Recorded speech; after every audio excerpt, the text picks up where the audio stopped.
Meus irmãos, nós chegamos ao fim desse livro. Esse livro nos traz uma história verdadeira, algo que aconteceu. Esse livro foi escrito antes de que tudo acontecesse. Mas hoje nós podemos testemunhar e dizer de que nenhuma das palavras desta profecia ficou sem cumprimento. Tudo se cumpriu, tudo aconteceu. Os irmãos lembram que esse livro ele está ligado com o livro do profeta Jonas. Jonas ele vai a Nínive, prega uma mensagem de condenação e de arrependimento. Aquele povo se arrepende e Deus então perdoa o pecado daquele povo. Mas tempos depois, pouco mais de 100 anos após, a cidade de Nínive está novamente envolta em seus pecados. Deus então envia o profeta Naum. E agora o profeta Naum ele vai trazer uma palavra definitiva. Não há mais tempo, não há mais jeito. Observe que o verso 19 diz: não há remédio para a tua ferida, a tua chaga é incurável. Então aquela nação, aquele império, aquela cidade, ela recebe uma palavra final de julgamento. Esse livro, meus irmãos, nos ensina, e nós queremos meditar nisto nessa noite, nos ensina a respeito do infalível juízo de Deus. Mas nós também já afirmamos aqui que o juízo de Deus ele traz consigo a boa notícia, porque o ensino da Escritura é que ao mesmo tempo em que Deus condena o ímpio, aquele que não se arrepende, essa mesma mensagem ela vai nos ensinar que Deus ele perdoa o pecado daquele que se arrepende. Este mesmo Deus que é severo, que é justo e que aplica a sua pena, a condenação para os impenitentes, para aqueles que não se arrependem de seus pecados, ao mesmo tempo, ele mostra a sua infinita misericórdia e derrama a sua graça em todos aqueles que se arrependem, que se quebrantam e que se voltam dos seus pecados e entregam a sua vida a Jesus. Amados irmãos, essa é a principal mensagem que o mundo precisa ouvir. As pessoas estão andando de um lado para o outro, para lá e para cá, e não estão parando para perceber o grande perigo que estão correndo, o grande perigo que estão enfrentando e a situação terrível na qual estão prestes a cair. Assim foi com Nínive, um povo poderoso, um povo grande no seu tempo, cheio de poder, cheio de fortaleza, cheio de vitórias contra as outras nações.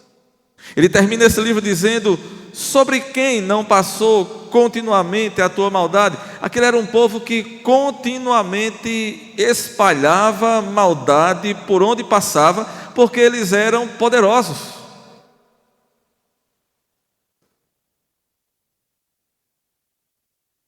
E essa sensação de que nada vai acontecer, ela tem desencaminhado muita gente.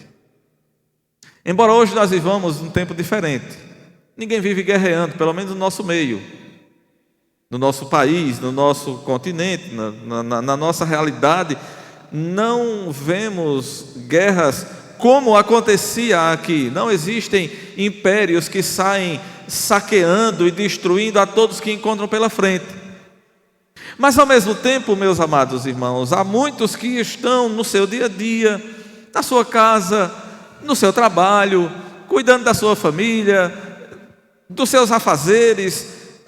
Muitas vezes até são boas pessoas, bons cidadãos, cumpridores dos seus deveres, pessoas que honram com seus compromissos, pessoas que diante e perante a sociedade são pessoas vistas como bons cidadãos, pessoas honradas. E muitas vezes essas pessoas estão confiadas na sua bondade, naquele bom nome que conquistaram, e acham que estão seguros. E quando alguém acha que está seguro e não precisa de nada, observe, é como aquela palavra que Jesus disse a respeito da igreja de Laodiceia: tu dizes que estás rico e abastado e não precisa de mais nada. E quando alguém pensa que não precisa de mais nada, é porque entende que também não precisa de Deus. É porque entende que o seu próprio poder, a sua própria força, o seu próprio eu será capaz de resolver o seu problema diante de Deus. Então Deus está dizendo: olha, não tem jeito. Quem não se arrepender, quem não abandonar o seu pecado, morrerá. E Deus está mostrando a Nínive, observe, meus amados, Deus então ele mostra o exemplo de uma outra cidade que era tão poderosa quanto Nínive e que foi até em determinado momento de sua existência mais poderosa do que Nínive. Olha o verso 8: és tu melhor do que No-Amon, que estava situada entre o Nilo e os seus canais, cercada de águas, tendo por baluarte o mar e ainda o mar por muralha? Etiópia e Egito eram a sua força, esta sem limite. Puta e Líbia o seu socorro, ela tinha aliança com outras cidades.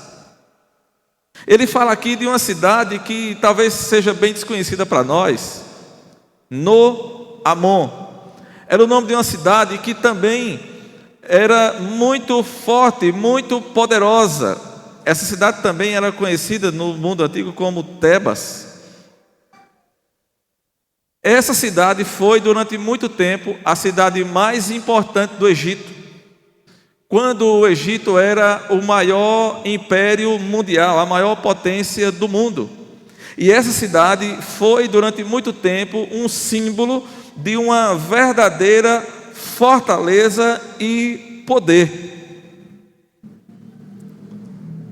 Mas essa cidade também caiu. Essa cidade da qual ele fala aqui, ela por algum tempo, ela foi mais poderosa do que a própria Nínive. E é interessante, meus amados irmãos, que Deus está mostrando a Nínive e diz: olha, todo aquele poderio e aquela segurança de No-Amon caiu por terra. Aquela cidade foi destruída, inclusive pelos próprios assírios. Deus está mostrando para aquele povo algo que eles conhecem. Deus está falando de algo que fazia parte da própria história deles. O livro do profeta Jeremias, no capítulo 46, no verso 25, diz assim: diz o Senhor dos exércitos, o Deus de Israel: eis que eu castigarei a Amon de No. Como é que ele diz lá em Naum? No-Amon, é a mesma cidade. E observe, ele diz: castigarei a Amon de No, a Faraó, ao Egito, aos deuses e aos seus reis, ao próprio Faraó e aos que confiam nele. Observe, Deus está falando dessa mesma cidade, que era a principal cidade do Egito, a cidade mais importante do Egito durante muito tempo, uma cidade extremamente poderosa. Ezequiel 30, verso 14 diz: farei desolada a Patros, porei fogo em Zoã, e executarei juízo em No. É a mesma cidade. Derramarei o meu furor sobre Sim, fortaleza do Egito, e exterminarei a multidão de No. Atearei fogo no Egito, Sim, terá grande angústia, No será destruída. Então Deus está mostrando para o povo de Nínive algo que eles conheciam. Deus está mostrando que eles foram destruídos apesar das suas alianças. Eles tinham alianças com a Etiópia, com o próprio Egito, com Put, Líbia. Eram nações com as quais eles tinham aliança. Agora é interessante que a Síria e a cidade de Nínive seriam destruídas da mesma forma com a qual eles arrasavam e destruíam os seus inimigos. Olha o verso 10: todavia ela foi levada ao exílio e foi ao cativeiro, também os seus filhos foram despedaçados nas esquinas de todas as ruas, sobre os seus nobres lançaram sortes, e todos os seus grandes foram presos com grilhões. Isso foi o que Nínive fez com aquela grande cidade que havia destruído anteriormente. E Deus está mostrando: o mesmo vai acontecer a vocês. Qual é a primeira grande lição, meus irmãos, que nós tiramos aqui? Aqueles que não se arrependem de seus pecados não ficarão sem punição, sem castigo, sem a condenação de Deus. Mas ele passa a mostrar a maneira como aquela cidade estava exposta. Olha o verso 11: tu também, Nínive, serás embriagado e te esconderás, também procurarás refúgio contra o inimigo. Ou seja, Deus está dizendo: da mesma forma que tu fizesse com os outros, vai acontecer contigo. Todas as tuas fortalezas são como figueiras com figos temporãos, e os sacodem, caem na boca. Se os sacodem, caem na boca do que os há de comer. Eis que as tuas tropas no meio de ti são como mulheres. As portas do teu país estão abertas de par em par aos teus inimigos. O fogo consome os teus ferrolhos. Deus está mostrando aqui a maneira frágil como Nínive seria encontrada. Um povo forte e poderoso. Uma cidade cheia de poder, mas que seria destruída, embriagada pelo cálice da ira de Deus. E ela ficaria completamente vulnerável. Era uma cidade que estava madura para o juízo. O que é uma cidade madura para o juízo? Ele mostra aqui no verso 12, essa figura. Ele diz que as fortalezas de Nínive são como figos temporãos, que se alguém sacode, eles caem do pé. O figo não é uma fruta, não é algo comum da nossa cultura, né? Mas você pode pensar aí, onde tem figo, pense aí, um pé de manga, um pé de caju. A tua fortaleza vai ser como um pé de manga que está cheio de manga madura e alguém vai e balança o galho. O que é que acontece? Cai tudo, não sobra uma. Deus está mostrando, meus amados, que aquela cidade ela ficaria completamente enfraquecida e seria totalmente destruída. Ele diz no verso 13: eis que as tuas tropas no meio de ti são como mulheres. Qual é a figura aqui? Não se espante não, mas você sabe que na Bíblia a mulher ela é apresentada como a parte frágil, ou não é assim? Ele está dizendo: olha, é como se os homens estivessem todos escondidos e botassem as mulheres para guerrear. As duas tropas, elas vão ser como se fosse uma tropa só de mulheres, para lutar contra guerreiros completamente perigosos, guerreiros que são implacáveis, poderosos, e as mulheres vão estar ali expostas para lutar contra eles. Assim serão as tuas tropas. O que é que ele está nos ensinando aqui? Ele nos ensina, meus amados irmãos, que nós não temos força para nada. Nós não somos nada. Nós somos, como diz a palavra, pó e cinza. Não há força em nós, não há poder em nós.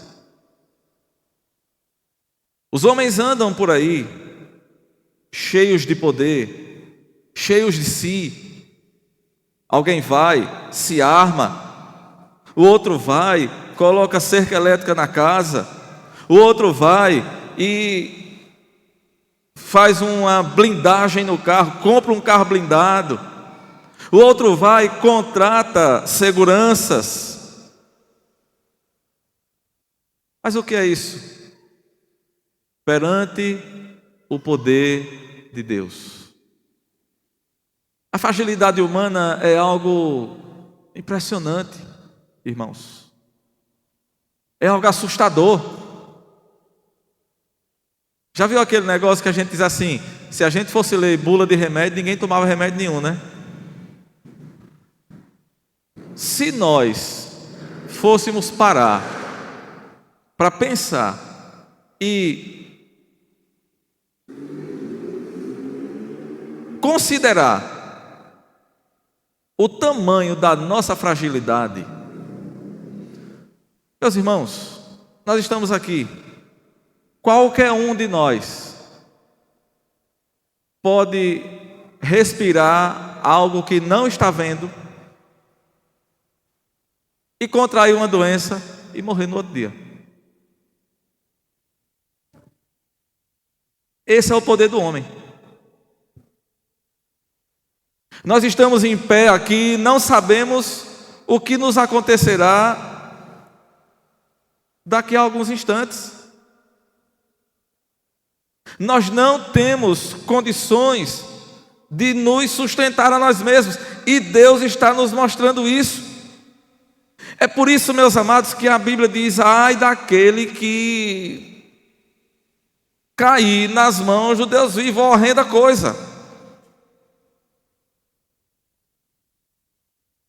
Aquele povo tão poderoso seria devorado como fruta madura no pé. E ele continua mostrando o que iria acontecer àquele povo. Olha o verso 14: tira a água para o tempo do cerco, fortifica as tuas fortalezas, entra no barro, pisa a massa, toma a forma para os ladrilhos, no entanto o fogo ali te consumirá. Ele está dizendo: você pode se cercar de água da forma que você quiser, o fogo vai te pegar. Lembra do que aconteceu lá com Elias e os profetas de Baal? Elias fez lá o preparativo que precisava fazer, cavou lá ao redor do holocausto, do altar, onde ele ia oferecer o holocausto, jogou água em cima da lenha, jogou água em cima do holocausto, encharcou tudo, encheu tudo de água. E o que aconteceu? Quando Elias orou, qual foi o resultado? O fogo desceu do céu, lambeu a água toda e consumiu o holocausto. É o poder de Deus. Deus está dizendo aqui: você pode se cercar de água do jeito que for, o fogo vai te pegar, a espada te exterminará, consumir-te-á como o gafanhoto, ainda que te multiplicas como o gafanhoto e te multiplicas como a locusta. A locusta é outro tipo de gafanhoto. Ainda que fizeste os teus negociantes mais numerosos do que as estrelas do céu, o gafanhoto devorador invade e sai voando. Os teus príncipes são como gafanhotos, os teus chefes como gafanhotos grandes. que se acampam nas sebes nos dias do frio, e quando o sol vem subindo, eles vão embora e ninguém sabe onde eles estão, ou seja, some tudo. O que é que Deus está dizendo aqui? Não adianta se proteger com a água que o fogo devora, não adianta ajuntar suprimentos, isso não vai resolver, não vai fazer escapar da tragédia. A devastação será ampla e completa. Não adianta multiplicar os comerciantes, não, ou seja, o que é que isso significa? Não adianta multiplicar a tua riqueza. Quando ele fala aqui na multiplicação dos comerciantes, ele está mostrando que a riqueza daquela cidade nada era e não iria poder livrá-los daquilo que estava para vir. Ele diz mais: os teus príncipes, verso 17, são como gafanhotos, os teus chefes como os gafanhotos. Ou seja, a liderança política, aqueles líderes da cidade, do povo, os líderes daquele império, eles não poderiam socorrer aquela nação, eles não poderiam fazer nada. Olha o verso 18: os teus pastores dormem, ó rei da Síria, os teus nobres dormitam, o teu povo se derrama pelos montes e não há quem te ajunte. Esses pastores aqui, irmãos, não é uma referência aos sacerdotes ou aos pastores da igreja lá de Nínive, não é nada disso. Esses pastores aqui é uma referência aos governantes, os líderes, aqueles que cuidavam do povo. O que é que ele está dizendo? Não adianta, eles estão dormindo, não há quem vos defenda. Por quê? A resposta para tudo isso está no verso 19: não há remédio para a tua ferida. Não há remédio. A tua chaga é incurável.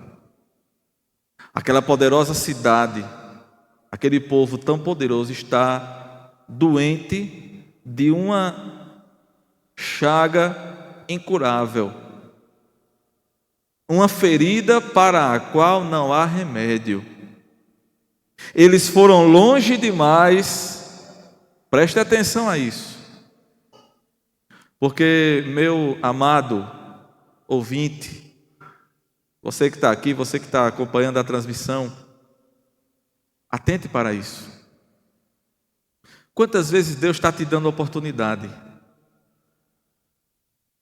Às vezes você até se arrepende. E foi o que aconteceu com Nínive. Jonas foi lá, pregou, a cidade se arrependeu. Mas o que aconteceu depois? Voltaram a pecar. E Deus então concedeu àquele povo tanta oportunidade. Mas chegou um momento que ele disse: não tem mais jeito. Não tem mais jeito. Cessou a oportunidade, não tem mais para onde correr, acabou. Olhe o que diz Provérbios 29, abra sua Bíblia, confira o que diz Provérbios 29 e o primeiro versículo. Eu quero que você acompanhe para que você veja a seriedade dessa palavra. Provérbios 29, primeiro versículo.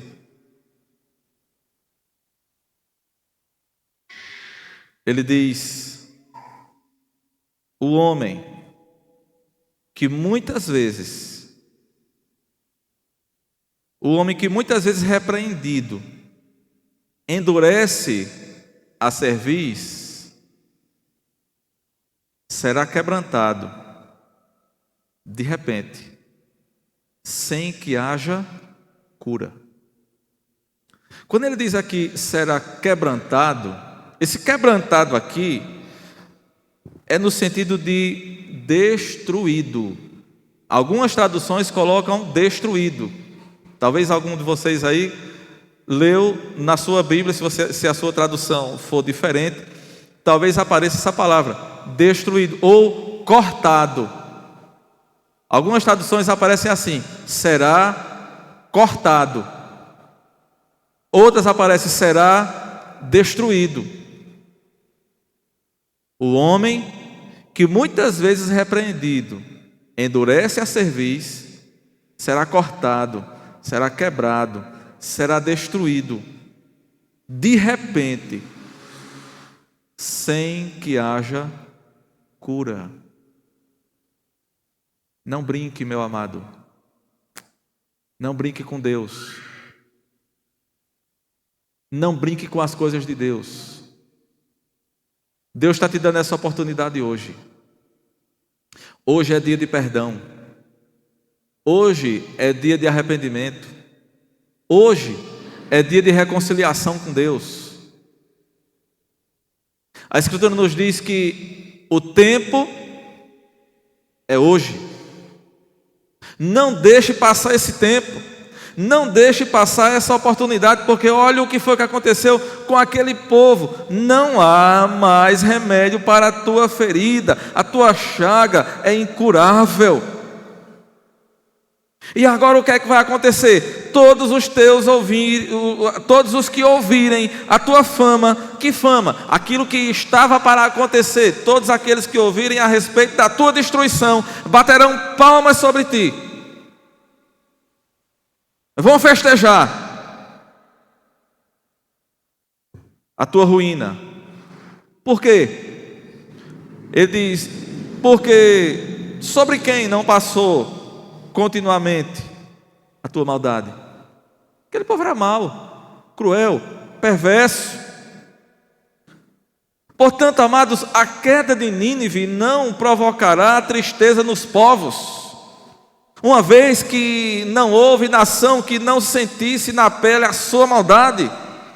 Os povos que haviam sofrido o julgamento, os povos que haviam sofrido debaixo da opressão e da maldade de Nínive, agora iriam bater palmas, iriam se alegrar, iriam festejar.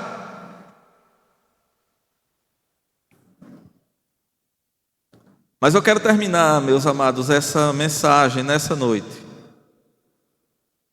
apontando não meramente para o juízo. Quanto a isso, você já está mais do que avisado. Mas eu quero terminar também mostrando a graça de Deus. Porque observe, Deus, de fato, é aquele que executa juízo. Eu quero ainda que você acompanhe comigo Apocalipse 11. Apocalipse 11, verso 16. Ele diz, o sétimo anjo tocou a trombeta, e houve no céu grandes vozes, dizendo, o reino do mundo se tornou de nosso Senhor e do seu Cristo, e ele reinará pelos séculos dos séculos. E os 24 anciãos que se encontram sentados no seu trono diante de Deus prostraram-se sobre o seu rosto e adoraram a Deus, dizendo, graças te damos, Senhor, Deus Todo-Poderoso, que és e que eras, porque assumiste o teu grande poder e passaste a reinar. Na verdade, observe, as nações se enfureceram. Chegou, porém, a tua ira e o tempo determinado para serem julgados os mortos, para se dar o galardão aos teus servos, os profetas, aos santos e aos que temem o teu nome, tanto aos pequenos como aos grandes, e para destruíres os que destroem a terra. O tempo é chegado. Ainda no capítulo 16 do mesmo livro de Apocalipse, verso 4, ele diz assim, e derramou o terceiro a sua taça nos rios e nas fontes das águas, e se tornaram em sangue. Então ouvi o anjo das águas dizendo, tu és justo, tu que és e que eras o santo, pois julgaste estas coisas. Porquanto derramaram sangue de santos e de profetas, também sangue lhes tens dado a beber, são dignos disso.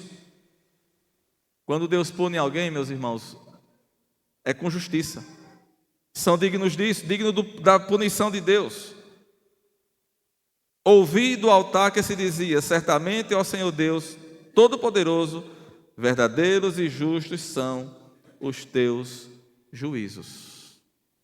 Mas observe, meus amados, Deus ele não é apenas aquele que derrama a sua graça, Ele derrama também o seu juízo. Mas Ele também não é aquele que derrama apenas o seu juízo, Ele derrama também a sua graça. Nunca nos esqueçamos disso. Nós não podemos ser tão pesados a ponto de só apontar para o juízo de Deus. Não podemos. Mas também não podemos ser tão doces a ponto de apontar somente para a graça de Deus. A mensagem precisa estar completa. O mesmo Deus que derrama o seu juízo, derrama a sua graça. O mesmo Deus que derrama a sua graça, derrama o seu juízo. Naqueles que se arrependem, Ele derrama a sua graça. Naqueles que se entregam a Ele, Ele derrama a sua graça. Mas naqueles que se mantêm rebeldes, Ele derramará o seu juízo. Eu quero fazer algumas aplicações para nós concluirmos. 3 aplicações como conclusão desta mensagem nessa noite. A primeira, meus irmãos, a primeira lição que nós queremos tirar, a primeira lição geral aqui com relação a essa passagem, esse ensino da palavra de Deus, é que a consumação do juízo de Deus promulga a condenação dos pecadores a despeito das suas vantagens neste mundo. Ou seja, a consumação do juízo de Deus aponta, ela declara a condenação dos pecadores, ainda que estes aproveitem, que estes desfrutem de vantagens no mundo. Qual foi a palavra para os príncipes, os pastores, os magistrados, os reis, os poderosos de Nínive? Serão todos destruídos. Muitos estão se firmando, se agarrando a vantagens nesse mundo. Muitos estão achando que por viverem de modo tranquilo, regalado, no luxo, na riqueza, no poder humano, muitos podem achar que escaparão do juízo de Deus. Mas não é isso que a Bíblia nos apresenta. Apocalipse 21, verso 8 diz: quanto, porém, aos covardes, aos incrédulos, aos abomináveis, aos assassinos, aos impuros, aos feiticeiros, aos idólatras e a todos os mentirosos, a parte que lhes cabe será no lago que arde com fogo e enxofre, a saber, a segunda morte. Não adianta ganhar o mundo inteiro e perder a própria alma. Não adianta o homem ter dinheiro, riqueza, poder, porque um dia ele vai se encontrar com Deus. Os homens estão aí, exercendo poder, autoridade, e muitas vezes, na maioria delas, não é autoridade, é autoritarismo. Muitos estão aí como verdadeiros ditadores, opressores, oprimindo os necessitados, oprimindo os mais fracos. Mas todos estes, um dia haverão de prestar contas diante do Rei dos Reis e do Senhor dos Senhores. Portanto, vantagens nesse mundo não são suficientes. Essa é a primeira lição que nós tiramos aqui. Aquele povo era um povo poderoso e tinha todas as vantagens que o mundo poderia oferecer, mas não foi suficiente para eles. A segunda aplicação, meus amados, é que a consumação do juízo de Deus expressa a tragédia final sobre os pecadores entregues às perversões desse mundo. A consumação do juízo de Deus expressa a tragédia final sobre os pecadores. E aqui vai uma palavra de alerta muito séria. Aqueles que vivem na prática da iniquidade serão julgados e consumidos pelo fogo da ira de Deus. Romanos 1:18. A ira de Deus se revela do céu contra toda a impiedade e perversão dos homens que detêm a verdade pela injustiça, porquanto o que de Deus se pode conhecer é manifesto entre eles, porque Deus lhes manifestou. A ira de Deus, ela se revela contra todos aqueles que cometem impiedade e perversão, contra todos aqueles que detêm a verdade pela injustiça, contra todos aqueles que torcem o direito, contra todos aqueles que oprimem os fracos, contra todos aqueles que cometem injustiças. E o texto diz que, no verso 24 de Romanos 1, diz que Deus entregou tais homens à imundícia. Por quê? Porque eles mudaram a glória de Deus, em semelhança da imagem do homem corruptível. Eles deixaram de adorar o Criador para adorar a criatura. Por isso Deus entregou tais homens à imundícia pelas concupiscências do seu próprio coração, para desonrar o seu próprio corpo entre si. Amados, a maior tragédia na vida de uma pessoa, a maior tragédia na vida de um ser humano, é quando Deus o entrega à sua própria sorte. A maior tragédia na vida de um ser humano é quando Deus o entrega à sua própria imundícia, é quando Deus o entrega às suas próprias concupiscências. O homem só vai se autodestruir. Aqueles que permanecem na prática do pecado serão consumidos pelo fogo da ira de Deus. E em terceiro e último lugar,